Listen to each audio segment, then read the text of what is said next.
Welcome to this episode of Safe Home Podcast for struggling teens and their families finding their healing path. I'm Beth Syverson, a mom of an 18-year-old son, Joey, who's been dealing with addiction and mental health issues for several years. I'm walking beside him as he struggles with his recovery while I work on my own personal growth and healing. Today's guest is Pam Lanhart. She's the director of the Minnesota-based nonprofit organization Thrive Family Recovery Resources that she started in 2016 to help families with addicted loved ones. She's a certified recovery coach, peer specialist, speaker, author, and advocate for those dealing with substance use disorder and their families. She has a book and a Facebook page called Praying Our Loved One Home that our Christian audience members will especially love. She recently lost her young adult son, Jake, to the disease of addiction. But like our dear friend Heather Ross, she is forging ahead, more determined than ever to help families so they can help their struggling teens and young adults who are battling with addiction. Pam subscribes, as I do, to the craft approach of treating our addicted loved ones with unconditional love and positive regard, no matter where they are in their sobriety. She will tell us more about how that approach has served her family as we talk, I'm sure. So thank you very much for being here with us on Safe Home, Pam. Glad you're here. It is an honor to be here, Beth. Thanks for inviting me, and I'm really looking forward to our conversation today. Thank you. Me too. First, I'm so sorry to hear about your son, Jake's death. It was last October, I believe. And I didn't know you then. I wasn't following you. But since learning about your story, I have a feeling his death wasn't a complete shock to your family. I wonder if that's true. And if so, what parts of the story about Jake would you like to share with us? Well, thank you for, thank you for validating and acknowledging his death. I think that the part that resonated with me when you asked that question was it wasn't a shock.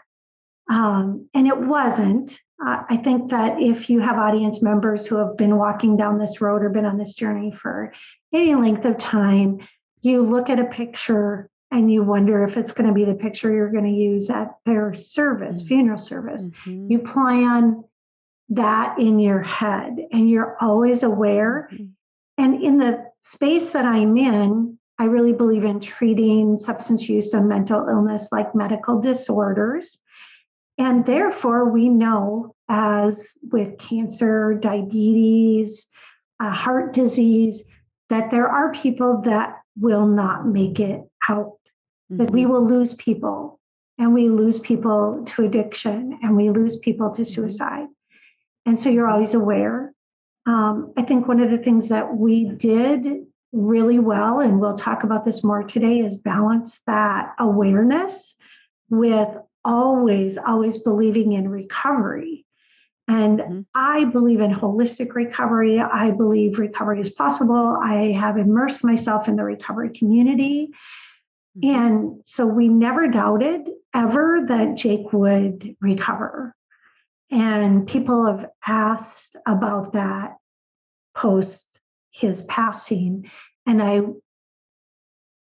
100% do not regret that we walked through that the way that we did, believing in recovery. And he was in recovery for a long time, and until the day he wasn't. And it was a one-day reoccurrence of use that led to his passing.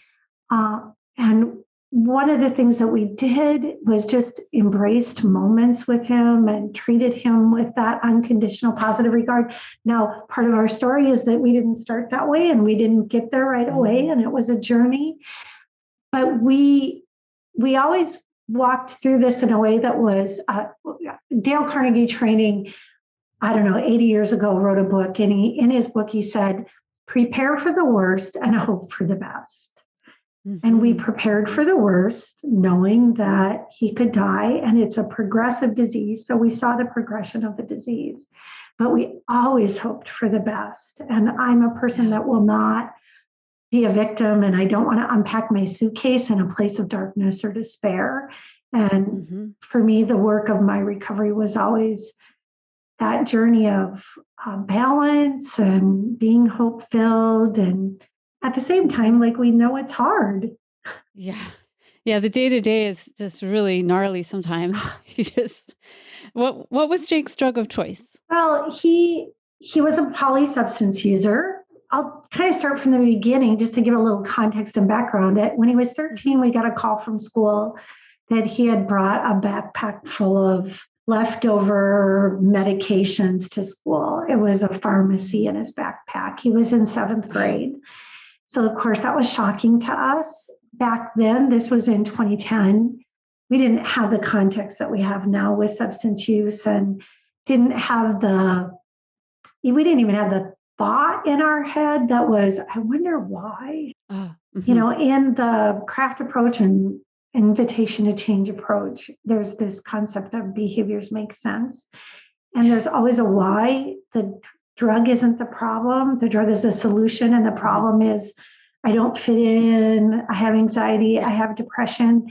We have definitely a family history of substance use. My dad died when I was 27 from the disease. I have siblings who are in recovery. And, of course, we knew that could be a possibility, but didn't really have the concepts that we have now. And I love that you're working with younger families, because if we can help parents when it's way upstream before they get into the river, then we're not pulling them out, years later, right? I try to think, what would I wish I had known when he was 11, 10? And what would have changed, if I had known some of these things before? So I try really hard to reach those parents. So if any of you listening know parents of 10, 11-year-olds or even younger, it's never too early to get this information in the parent's head and get these new behaviors and new family systems habits going. It will help you when they hit adolescence for sure. And there's a really, really good documentary by Chris Herron called The First Day that parents could even watch with their kids. And it's appropriate for all ages. And, it talks about that the first use isn't about the use, it's about the pain. I'm being bullied in school. I don't feel like I fit in. And later, as Jake did a lot of treatment work and we worked together as a family, that was uncovered, that he didn't feel like he fit in. He didn't feel like he was good enough. And I can relate to that growing up in the trauma of my own family. And sometimes we have learning differences. Sometimes, we're a little ADD or ADHD. And I want to just clarify and speak this out, that pain doesn't necessarily mean that it's your fault, mom and dad. Right. Not everyone with pain becomes addicted. Not everyone with pain experiments with substances. And if we knew the answer to these questions of why, why does one person try it and one person doesn't? Why, when one person tries it, immediately it activates an addiction? Why does one person make it out alive who seems like they don't want to live? And why does someone who wants to live die? If we could answer those questions, we would be rich, right? But the truth is we don't really know the why. And some of those whys weren't even really uncovered initially. But had I taken a step back and asked and known the skills that I now help families to gain with being curious and wondering, I think it could have been a whole different journey. So put yourself back there now, knowing what you know now. School calls, your kid came with a backpack full of drugs. Were they just drugs he collected from his friends of leftovers from their cupboards? Yeah, pretty much was. I had some pain pills from a previous surgery that he had gotten a hold of. Some of it was just like over the counter for, pharmaceuticals, but it clearly was a red flag. Yeah. One of the reasons why we started doing the work that we do and why I started our nonprofit was because our first responders failed us. Oh, okay. So tell me what happened and then what you wish would have happened. So we had a church community, we had a school community, and we had pediatricians. And, I always share this example that when my daughter was struggling with self-harm, the guidance counselor called us. The School, connected with our daughter. We got packets full of resources and we got referred to therapeutic interventions. And when my son brought these pills to school, he got suspended. I'm going to go off on just a tiny tangent. We are conditioned that we are in a war on drugs. From the time we were born, and I'm pretty old, we have been conditioned, right? So this started back in the 20s with Billie Holiday and FBI Director Eisingler, and they were waging a war on the African American community. And they created this war on drugs. And then, of course, as we went into the Reagan era and beyond that, it was just say, no, this is your brain on drugs. And even in the faith community, there are words that we use like demons and fighting battles and waging war. And the stigma of addiction is so prevalent in our society as a moral failing. And therefore, some of the advice was, well, clamp down on him, take all of his social media away, lock him in your house, monitor him 24/7. There wasn't any ideas presented to us in regards to non-punitive consequences and collaborative communication. So collaborative communication, that might be completely new language to some parents, because a lot of us, when Joey was going through this too, I'm like, I don't know what to do. You just know punishing. The good parents set limits and do those kinds of things. What is this collaborative communication you're talking about? So I have a lot of external references that I, like to point families to. Raising Human Beings by Ross Greene is a book that every parent should read. But collaborative communications in general is active listening. So it's, I'm curious and I'm wondering, and can you explain? And can you tell me more? And trying to create we hear all the time now the language of safe spaces. And so we know that people don't open up and connect or heal unless they feel safe. What does it mean to feel safe? It means I feel heard, I feel validated, I feel listened to. So collaborative communication starts with being quiet as a parent. That's the hardest thing. Well, because so what happens is, because we've had this war on drugs, the first place we go to is fear and protection. Well, it's illegal. And so you're like, oh, crap. My kid's doing something illegal and kind of naughty and scary. And it's so many layers of it. And parents, understandably flip out. But the flipping out is not very helpful. No. Is that what you're saying? And the naughty narrative, they're breaking our rules. They're doing this to us. We take it personally. And we, if we were to pause and take a step back and think, there's a reason. And what is the reason? And sometimes they won't open up right away. Sometimes this is a really long process. We did do a couple things right in that period of time, even though we couldn't control his coping mechanisms, which were the substances. We leaned in. And it's so easy when somebody's being naughty to get frustrated and punish. And everything about punishment is you go to your room, and it's separate. And so the consequence is to not be in a relationship. And the counterintuitive challenge is to actually lean in more to that relationship. Because you said your son was feeling like he didn't belong, like he was being left out at school, maybe at home too. And my son too, he was being bullied relentlessly for being Asian. And guess who he found to do drugs with? A bunch of Asian kids that were also being bullied. Well, that makes complete and total sense. But if I had come in and said, you're cut off, I'm not talking to you, that would just reinforce his sense of, I don't belong here. I have no one to talk to. It just goes against it would probably feed into him wanting to use drugs more if I had done that. And the narrative of disconnection is killing our kids. Yes. I'm just that's very inflammatory, but I'm going to be honest. No, it All is. of these slogans, detach, let go, disconnect. And not that there aren't definitions around that or qualifiers, we do want to let go of expectations. We do want to disconnect from drama.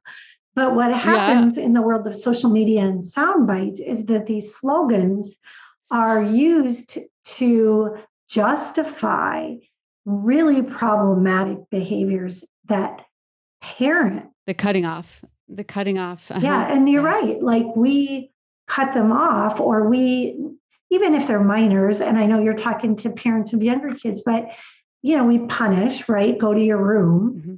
And so that's not restorative, right?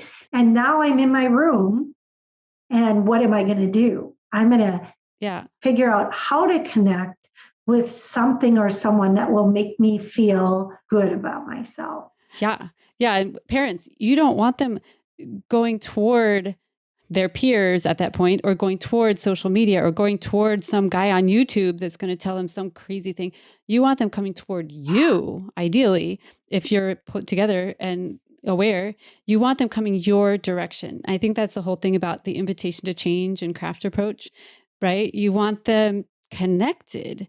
So when they do have a question or a concern, or they took too much of something, or are facing some big challenge, you want them coming your direction. So that's what I've been trying to do so much with Joey, is whatever he's going through. And sometimes it's pretty hard and difficult to stand with him, but whatever he's going through, I want him to be connected to me so I can help him when he's ready to be helped.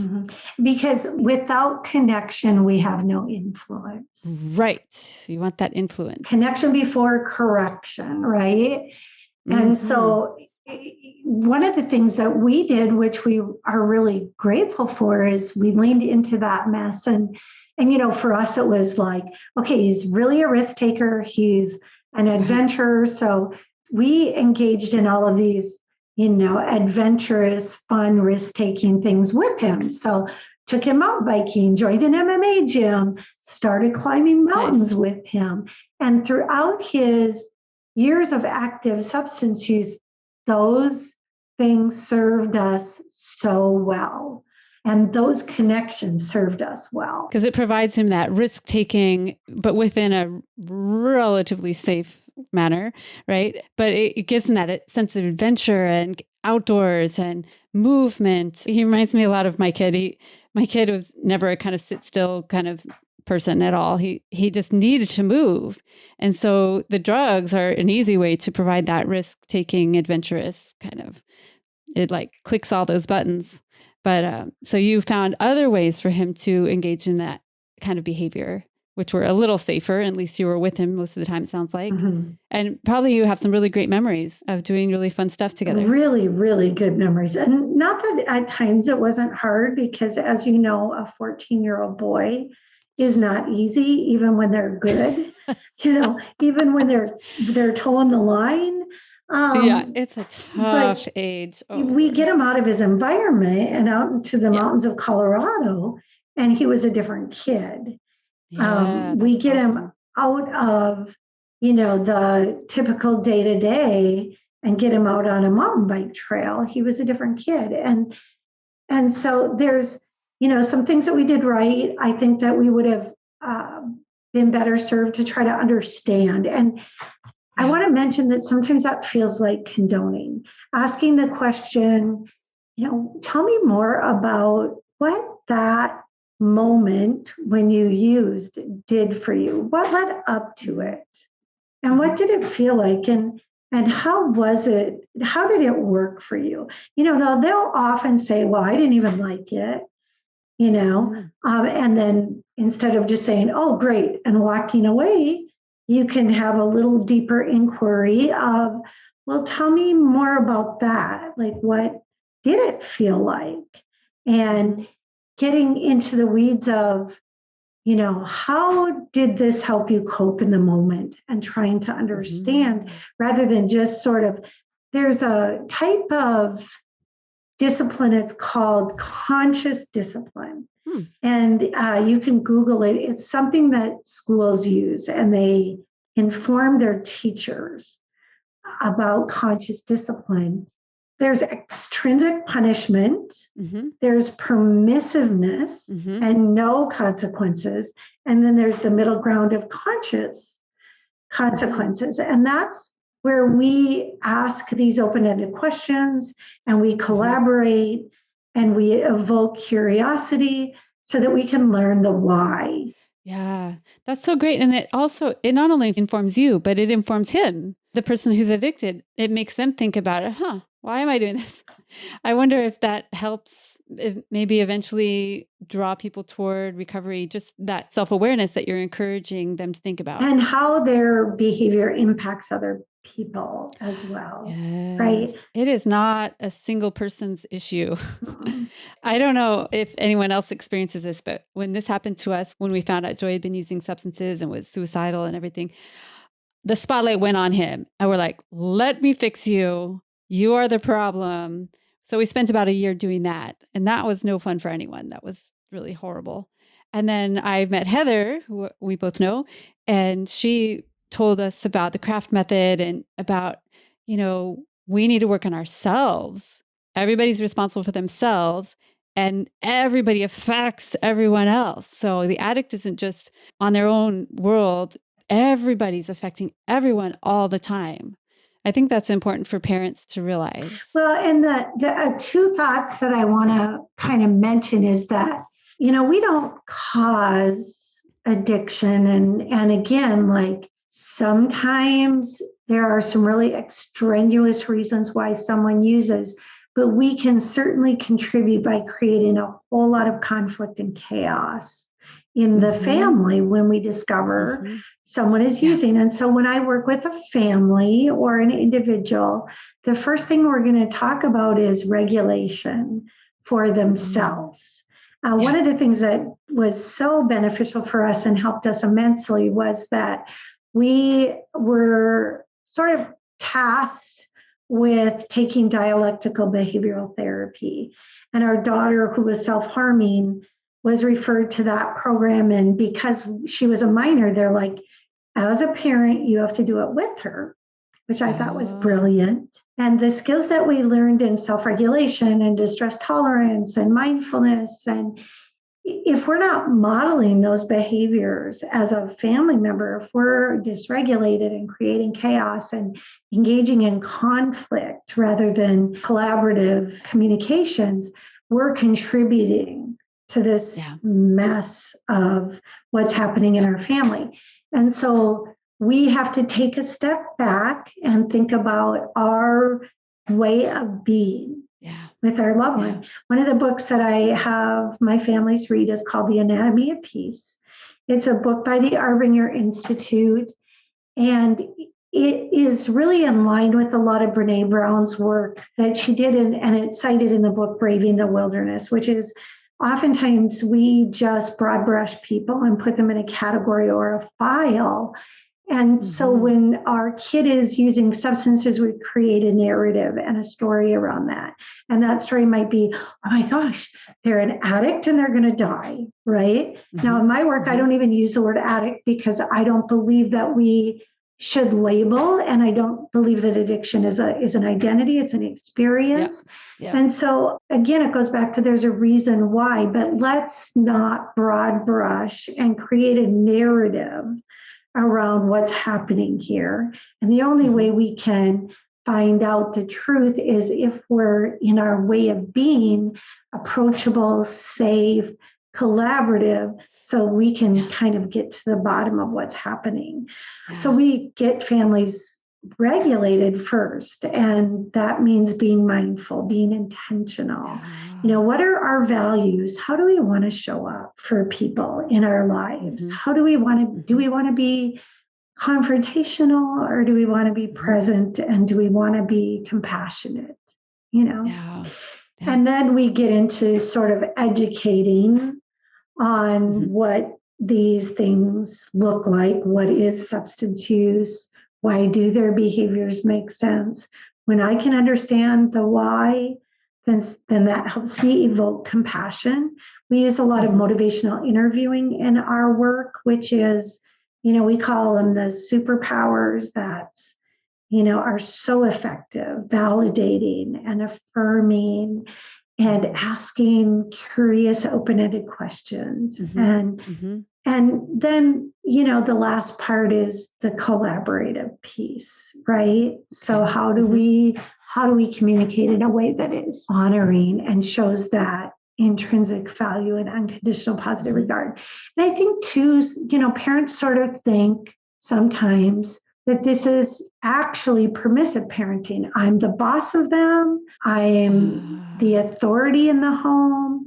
I have other children I have to care for. And you're right.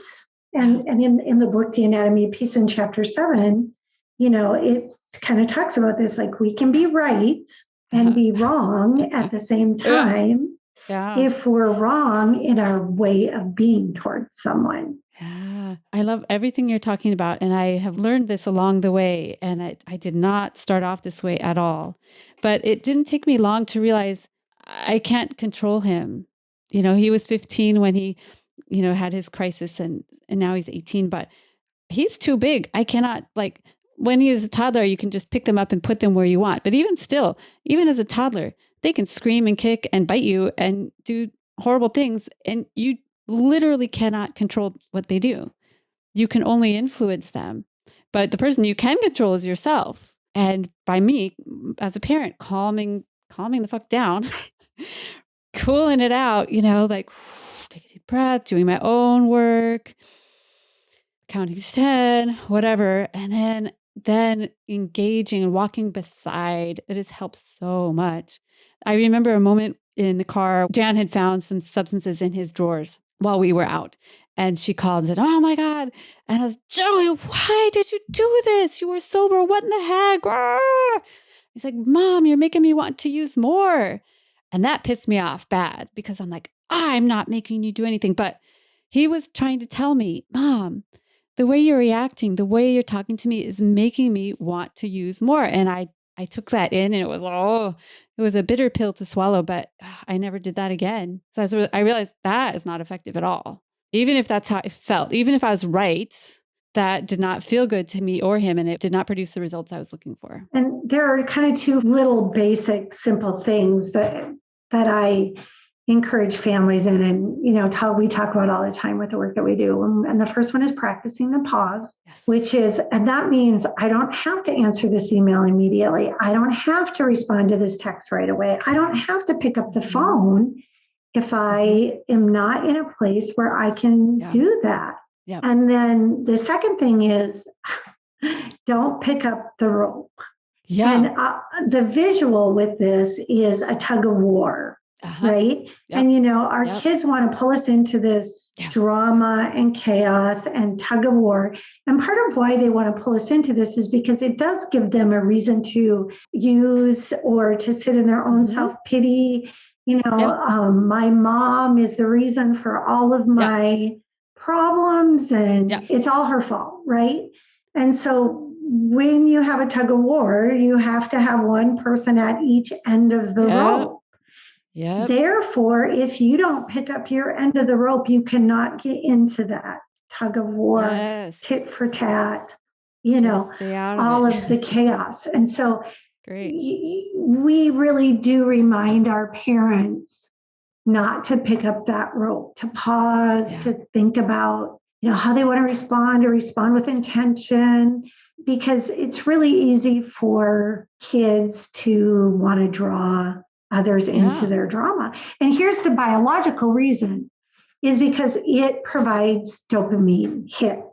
So we get dopamine a couple different ways, and we can get it in positive ways from exercising, from doing well on a test, from someone affirming us, from the good things that are happening. It releases dopamine. And we can get dopamine pings from the negative things. Yeah. So when you use substances, it releases dopamine. It does three things. It releases dopamine, it activates your survival mechanisms in your brain, and it works on the amygdala, which is the emotional epicenter of your brain. And so, people say it was love at first use because it does impact the amygdala, which releases those love hormones, and that's what we're really competing with. Yeah. If we're in a battle, it's the battle for love, right? Yeah. And drugs never fail, right? Exactly. Well, they do eventually, but yeah, my son actually wrote a love letter to drugs and to addiction, and it was terrifying and sad, but I'm like, God, I get it. You get what you need from those drugs. And he told me the very first time he tried weed, he's like, oh yeah, that'll do the trick. Thank you very much. And he was off to the races. And I think partly, I don't know, maybe he has a genetic propensity. We don't know because he was adopted and we don't know his birth family, but I'm going to guess that maybe someone in his birth family has that addictive kind of genetic propensity. And also he's just kind of that risk taking and seeking. And he also had that deep hole in his heart from being relinquished, and that we just took it all away. And how can we compete with that? Honestly, it's so daunting. Like what can possibly give him that kind of rush? It sometimes can make me feel pretty hopeless. Like, dang it. I mean, I can tell him a million times, I love you and I wish I could fill that hole for you, but I can't fill that hole. Well, and we know that trauma, adoption in of itself is a trauma, right? Because there's you have to reconcile this abandonment issue that somebody didn't want me. And I just went to a seminar recently on the neurobiology, neuroscience, and while there seems to be a genetic component, there isn't a specific gene. Yeah, they can't find the gene, huh? That's related back. But we also know that trauma is generational, and that we can pass trauma on. And here's an example. And there's a new book that Oprah has that she put out called What Happened to You? And she talks about this, how we develop patterns in our lower brain that are trauma responses. And even though, like, here's an example. I grew up in a very unsafe environment because of my dad's substance use. I had trauma as a result of that. So then when my son started using, my lower brain immediately went into survival and protection mode. And I operated out of those early childhood memories. And it was like I was right back in that need to protect and feel safe. And so it manifested in the way that I related to my son, because I had grown up with that. Now, my husband had not. So his way of being with Jake was entirely different. So even though we weren't substance users and we didn't pass on technically the addiction, we definitely passed on the trauma because of growing up with parents that struggled. And so we have to remember that, we try our hardest. I knew there was a propensity for addiction in our family. I knew my dad probably had some mental illness. We were aware, and yet, oh my gosh, the minute Jake presented, I was right back into that trauma response. And we bring it in because we have our own lived experiences that have informed our narratives, our stories, and even biologically our neural pathways that we default to as patterns. So much of the work that we do has to be about recognizing and being self-aware enough and okay enough to recognize these patterns and say, I want to break that pattern. Yes. And ideally, before your kid hits adolescence. Ideally, work through your own stuff, parents, before your kid is struggling. Do it. If you know you've got garbage from your childhood, go work on it as much as you can before. And the more self-aware you are, the more you'll be able to stay calm and curious and help your kid. So if your goal is to help your kid, go help yourself. Exactly. Go do your own work. It is. And, we have so many resources nowadays. And even thinking in terms of 10 years ago or 12 years ago, we didn't have a Brene Brown out there. We weren't talking about trauma like we are now. I remember in some of my circles, this talk about EMDR, like it was like voodoo. It was kind of like how chiropractic was in the 60s. Yeah. Right? Very skeptical, very much like, that, and it wasn't covered by insurance back then. Now we have no reason to get the work done that we need to get done to get through our own trauma responses. And so just do it. Start where you start. And, sometimes there's just a whole lot of compounding little t traumas. You may not have had a huge trauma like, a rape or abuse or, there's all kinds of traumas. There's a million different kinds. But maybe it was just the feeling of the omission of love or the neglect of attachment and care, distracted parents, or maybe it was our own. And sometimes I think mental health differences create their own sort of trauma.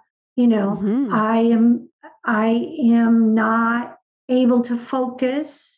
Therefore, I am labeled as lazy.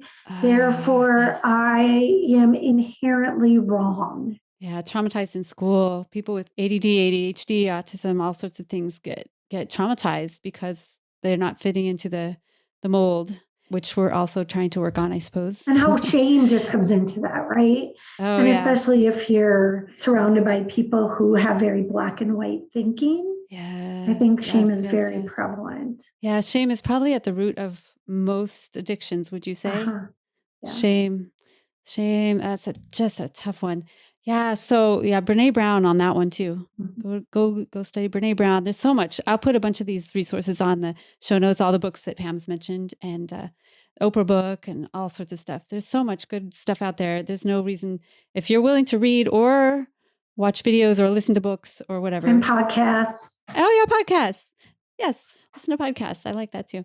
I know that you have several different streams of resources going in your family. You have a couple different companies, and would you like to talk about the ways you're helping families? Yeah, so I am a person of faith, and I also work with all people of all faiths, backgrounds. When we started under a faith-based nonprofit and moved out from under them because I'm like, this is the secret sauce. And I just met with a organization today that is specifically helping East African community. What we found is that there are two things that definitely connect all of us, and one is love. And if we just talk about love and kindness and compassion, and one is our suffering. And so part of the reason why I wanted to work in the faith community was to help families who perhaps have sort of been entrenched in some black and white thinking to try to change some of the ideology and stigma in that community around substance use. And as I did that work, I realized, oh my gosh, everybody needs to get educated with some of the things that we do. So Thrive Family Recovery Resources is our nonprofit. We do a lot of work in Minnesota, but also nationally. And then my husband, when I talked about the mountains, I can't talk about the work that we do without talking about Jake's legacy. Our Thrive organization started because we realized that families were really only getting directed to one type of support, one resource, and it didn't resonate with the majority of families. And how can we holistically help families with practical solutions that aren't 12-step based? I was going to say the one resource is 12-step, which a lot of courts mandate. They don't even give you an option. It's just 12-step programs or nothing. Right. Yeah. And a lot of people don't resonate with it. And for families, even treatment centers are just go to an Al-Anon meeting and that might be helpful for some people and it may not. And so how can we help them holistically? And that started in 2016, long before Jake And he wasn't even in recovery then. He activated his recovery in 2017. I shouldn't say that because he had 2 years where he was in the juvenile treatment court here in our county. And so there was a lot of this foundation being laid then, and, collaborative contingency management and, all those kind of things. So we were learning and growing. And then my husband really found this amazing connection between outdoor adventure and recovery.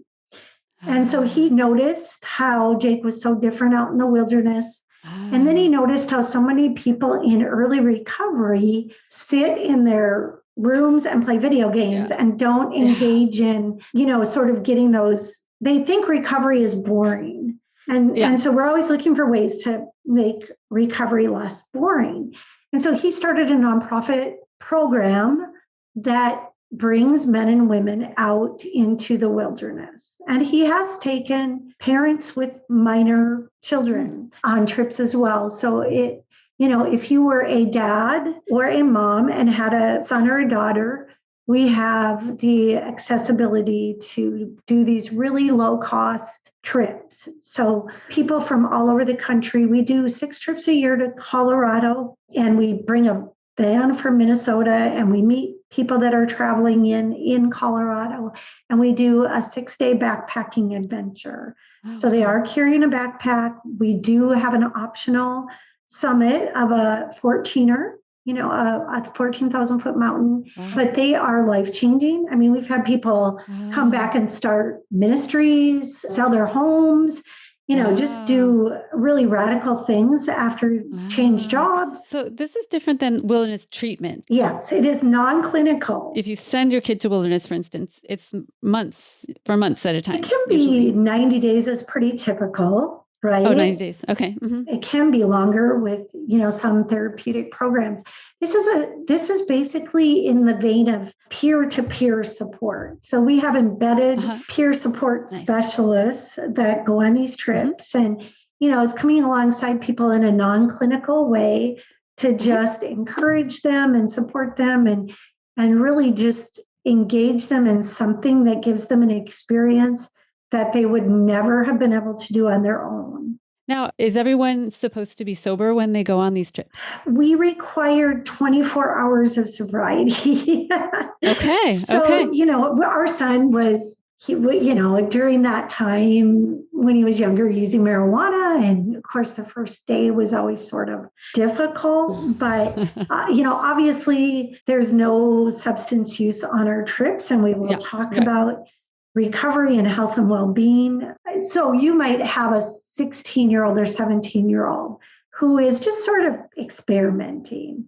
And you're like, what? Summers are hard. Let's go do this trip. Son, how about you and I? We go climb a mountain together. We can accommodate that. Nice. So we have Minnesota trips, and that is his deal. And then I do private coaching outside of my nonprofit work. I run a large Facebook group called Thrive Family Addiction Support. It's a great Facebook group. I am always doing free work. Like I said, I just had a call from a gal in California today looking for resources for her son. And I'm well networked all throughout the country. Yeah. And I'm able to sort of point people in the right direction and give them resources and get them started on this journey, regardless of their ability to pay or not pay. Yeah. And most of the time I don't even, I'm now, because I'm doing so much of the nonprofit work, I only have probably 5 clients. Okay. So it is not going to be my primary business, but I also know that, I want to keep my fingers in that practical work that I do. Yeah. And I have seen since Jake died, I've experienced a lot of people kind of wanting to pigeonhole me into the grief. And for me, it's all about life. It's all about recovery. I share this story often. We sat in front of a trusted advisor when Jake was about 17, and he said to us, do you want to be right for the sake of justice, or do you want to love for the sake of relationship?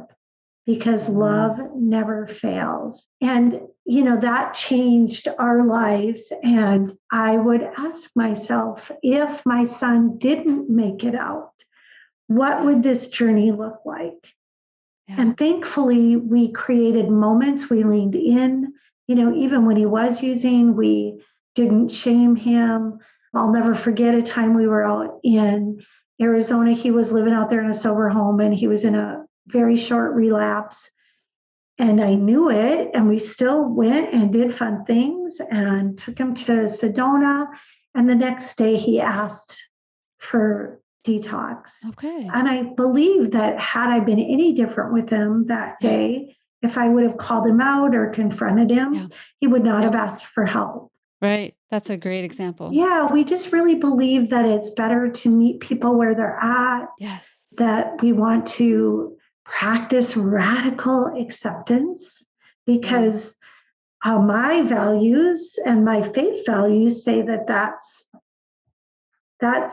how the God that I serve would have lived out his life, was in love. And again, whether you believe in a God or not, most everyone can believe in love. Yes. My son used to play baseball, and I used to just marvel at it was usually the dads that were like, hit the ball. What are you doing? Hit the ball. And I'm like, do you think they were trying to hit the ball? They want to hit the ball too. Come on, leave them alone. They don't need the extra punishment on top. They already are punishing themselves. They know what they're doing is really not great, but they're just kind of stuck. So however we can be compassionate around that, go, oh, bud, sorry, you missed the ball, try again. Right. Well, there's another time. Don't worry. We got you. We're here for you no matter what, that kind of energy is what I think will work better for everybody involved. And we practice this with our spouses. Yeah, it works for everybody. With our other children. It takes practice. But I have found in my hard relationships, and if I don't surround myself with hard people, I can live in a bubble. And especially now with Jake gone, I'm not getting that practice. But I still have difficult family members. I still have children. I have now staff. Yeah. And these things are going to transcend your relationship with your child and move into every single relationship that you have in your life. How do I want to show up based on my values? How do I want to be? And what does that look like? And how can I move through that with intention? Wow. That's such good work. It's such good work to do that inner work of really looking at yourself and how do you want to show up. And I am so proud of you for showing up for Jake. And now, even though he's gone, you know that he knew that you loved him and that he had unconditional positive regard no matter what. And he died knowing that in his heart. And you were carrying on his legacy, which is really, really beautiful. And before we finish, which is a beautiful way to finish, I do have to say, every person should be carrying naloxone.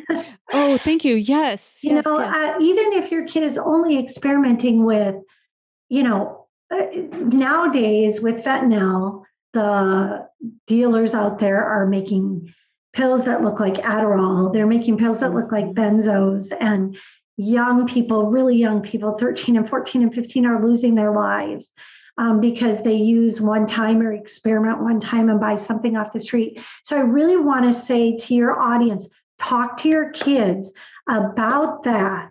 Like one pill, one use can actually kill.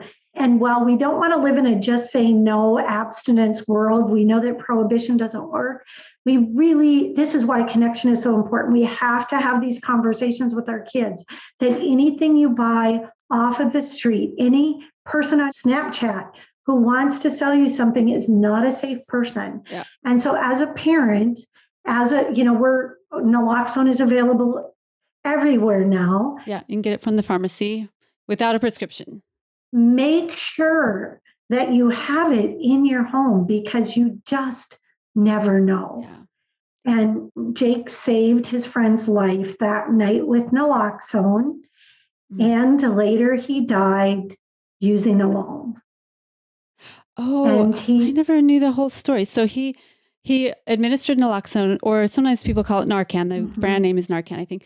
And it's a nasal spray that reverses opioid overdoses, for those of you that don't know. And it's like a miracle drug. Like, honestly, it just brings people back to life. So your son brought someone back to life, and then he used something. They dropped him off at the hospital, and he came back home, and there were drugs left. And he had used earlier that day with this guy, so he thought it was safe, and it wasn't safe.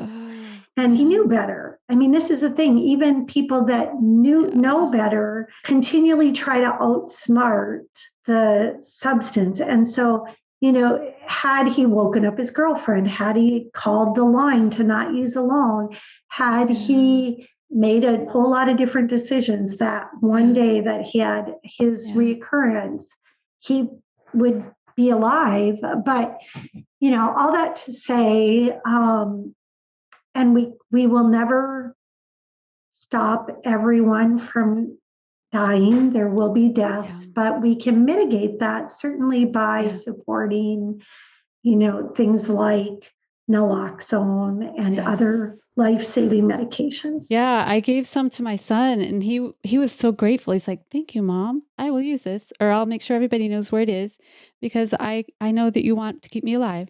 So thanks a lot." It was beautiful, and I thought he would be mad at me because it would imply that I thought he might be using opioids. But he's like, "No, Mom, I get it. There could be fentanyl in my weed, and I know you're trying to keep me alive. So just do it. Just get some Narcan, get some Naloxone, go to your pharmacy. You don't have to have a prescription, but you have to get it from the pharmacy. And there are some free distribution sites. I'll put some links in the episode notes." Is there anything else you would like to talk about, Pam, that I haven't asked you about? The only thing and this would be a good way to end it, is people often ask me how I'm getting through this. Yeah. And I will say it's because we did our work. Yeah. It's because we didn't judge, we didn't shame, we had reconciled all of those resentments. He knew he was loved. I call it loving well.